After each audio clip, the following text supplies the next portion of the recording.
All right, let's get into it. Claude Opus 4.5. Everybody is talking about Opus, Opus, Opus. It's all I hear about. They're like, James, you're doing videos on GPT 5.2. You're doing things on Sonnet 4.5 and on Haiku and all these other things.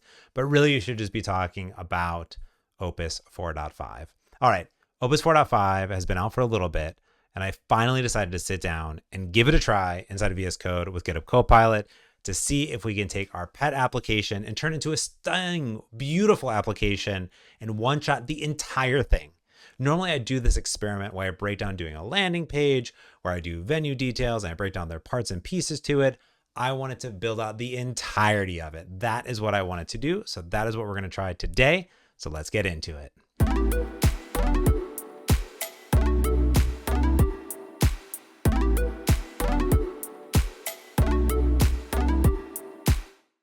Okay, so here we are. Here's my standard app idea that I run through the paces, which is a website allows pet owners to find pet-friendly locations, kind of meet up Yelp, for pet owners, locations, ad locations, reviews, amenities, things like that.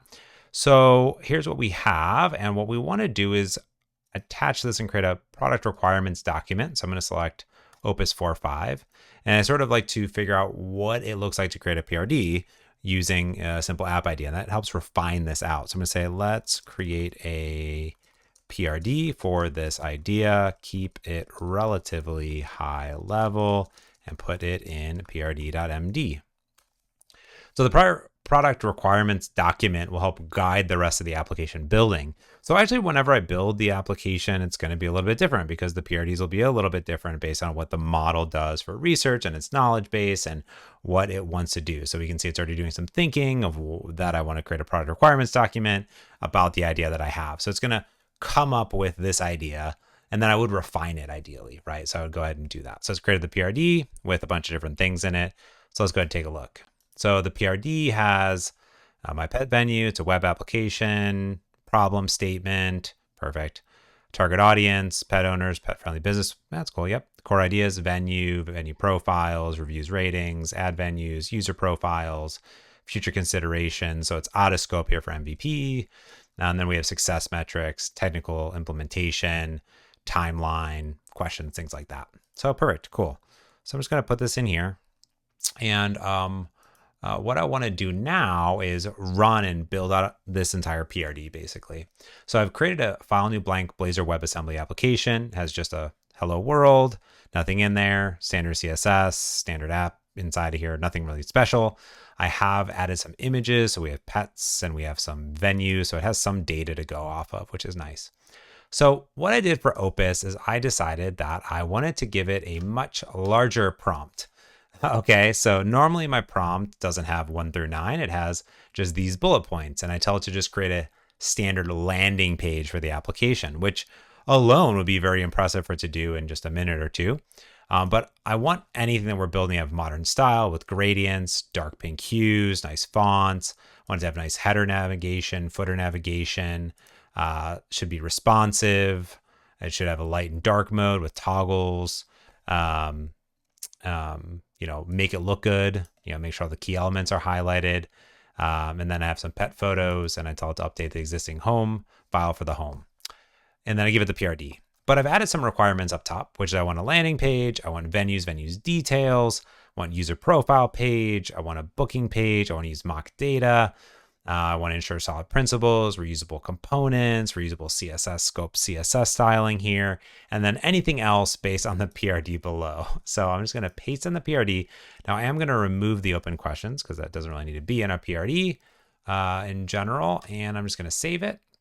Let's go ahead and open our panel. I'm going to add a new thread here and let's go ahead and run it with Opus 4.5.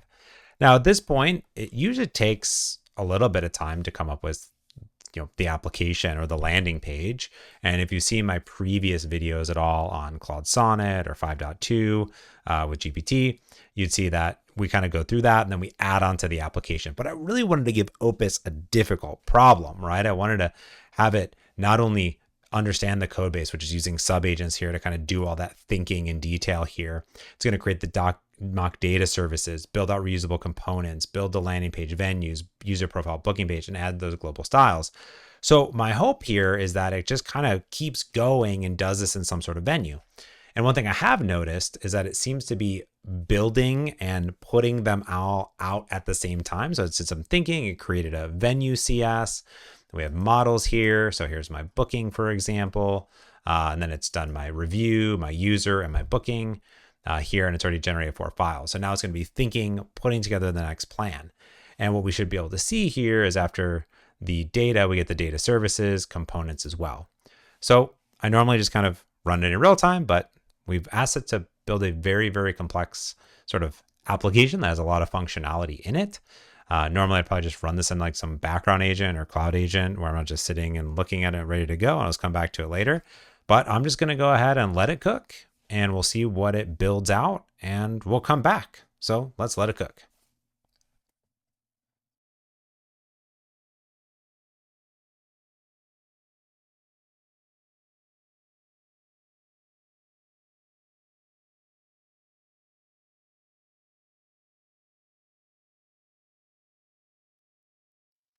Okay, so 5,000 lines of code later and about, I don't know, 15 minutes or so. Let's look back at the clock and see. Looks like we have an application that's up and running. Oh, we got a little heart emoji. That's cute. Okay, let's see if light theme, dark theme is working. Almost. It's very close. We'll fix that up. We have some search in here. We have some categories that we can click into, featured venues. Why pet parents love it. I like this. That looks very nice. Okay, cool. That looks pretty cool. All right, let's see what else we have. Find venues, create your profile. Can I create a profile? I can. Okay, cool. I actually have a profile, my furry friends. I can edit them. I can edit my profile. Not in this implementation, but I have favorites, bookings, I have settings. That's kind of cool. Email notifications. These are all kind of things that I would plan out in the application, but it's thought about all of them for my profile. Let's go to venues. So we have all the venues coming up. So I could say San Fran. Let's see, I have to hit search, it looks like, but I get them here. That's cool. I can tap on that. I did see a lot of emojis, so maybe a little bit too many emojis. But we got the emojis, we got reviews coming in, ooh, even images coming in. Can't click on it, but that's pretty cool. Reserve your spot, share venues, like the footer, which I've asked. Oh, that's kind of nice. Little email template, social links as well. Book now. Oh, wow, this is nice. Oh, this is cool. I've never seen this. Book your visit. So select a venue, and then we can hit next. Oh, cool. Choose a date, time. That looks good. My pets. That's really neat. And then I can hit next. Wow, this is neat. This is an entire flow, basically. That is very, very nice.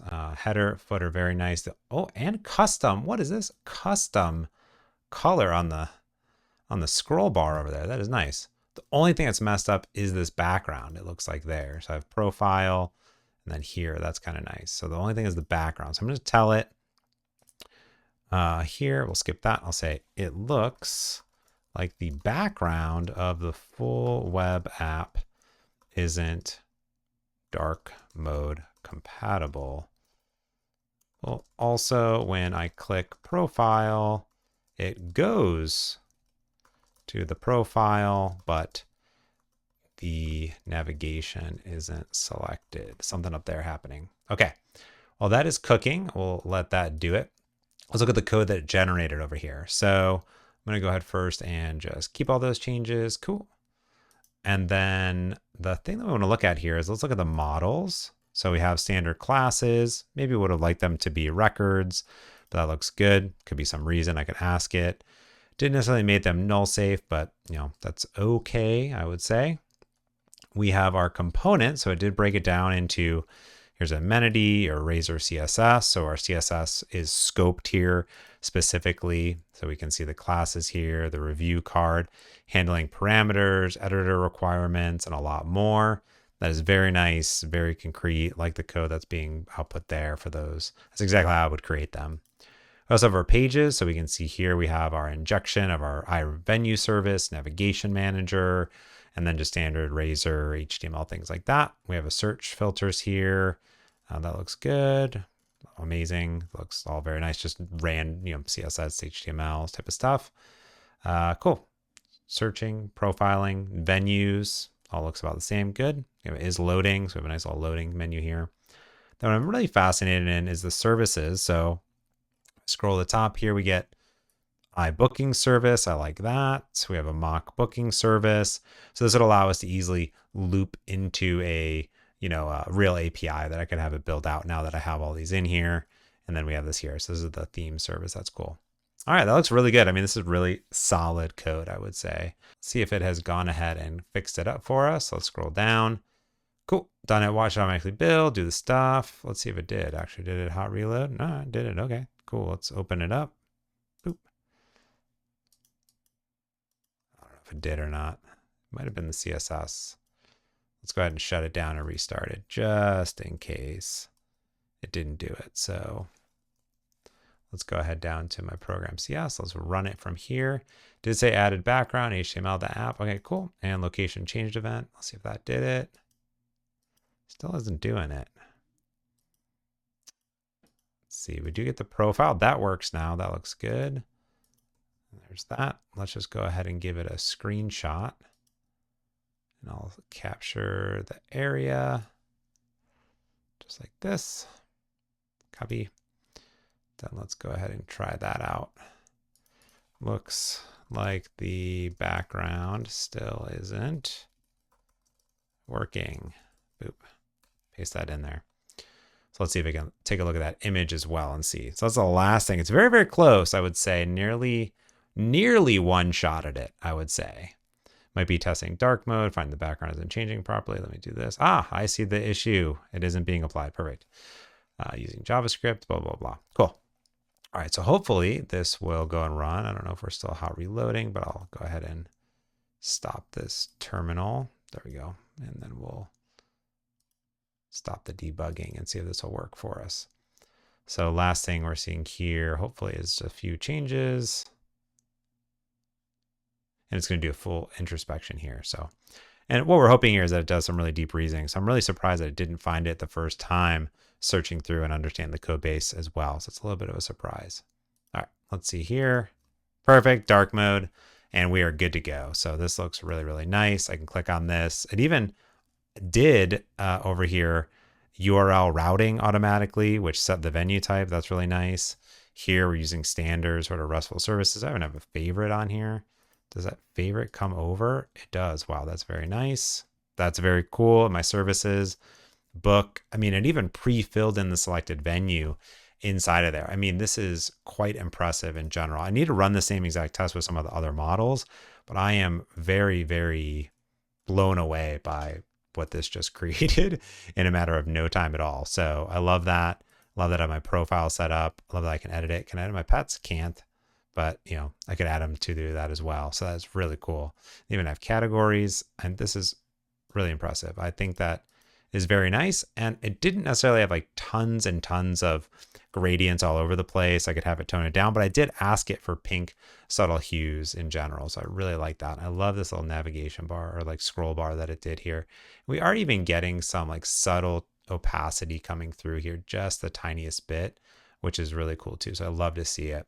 Anyways, I am pretty impressed by the code that it generated. We did have a few errors, but in general, for 15, 20 minutes worth of work, that is pretty impressive. Now I could build out an entire API from it.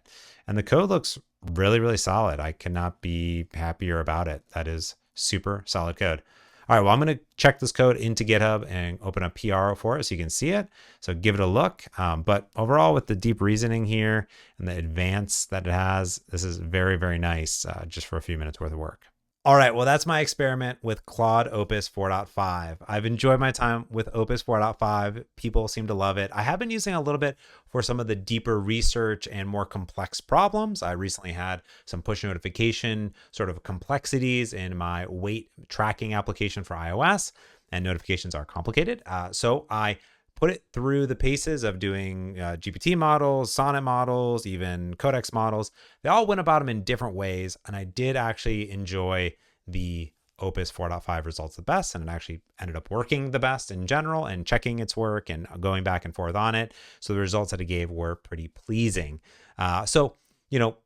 Is it going to be a model I use every single day? Probably not, but it is something that I might keep in my back pocket to know. And I always love playing around with these different models. Well, let me know what models you're using and how it's going for you. And if you are just an Opus believer and that's it. But that's going to do it for this video. So until next time, thanks for watching.